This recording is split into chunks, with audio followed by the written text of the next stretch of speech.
ka dot nak sang big do tu ka ngei Amina Emmanuel kan pathian si hitluk do tu tho hi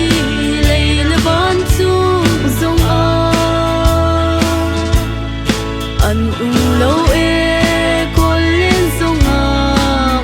ko silo ni dia te la ka mi van cha bi kan si chu cha zung za dong lo in ka thang cha peng la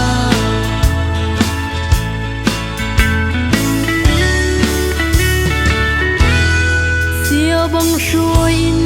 ma thi nak vai laman puter phung in an tu kan chui an lam chil an chak sual ki pan pu alet na lo amit mai chia lo nang le ke ma kan tur ding vian a tur di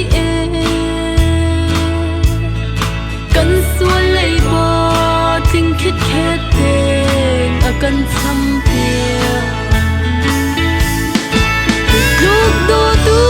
cho hi leila ban chung zong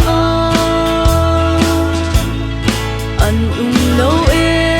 kolin zong pu kho silo ni dia te la ka mi van cha bi kan si chu cha zung za dong lo in ka thang cha peng la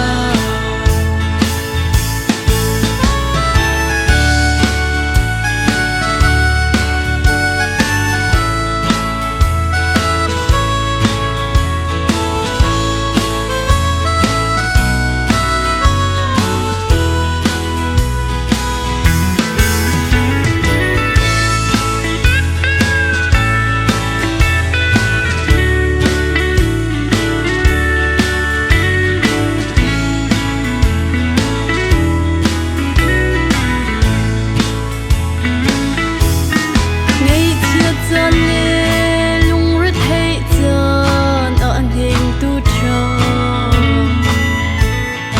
rụt vỡ chân lê đâm lâu chân si bôi thơ bi har nak chu mui atlun chân chiều nak pe tu hết lo bin do tu cha ka ngei ka pem nu chun kan ha angam kalung ai lom hallelujah hitluk do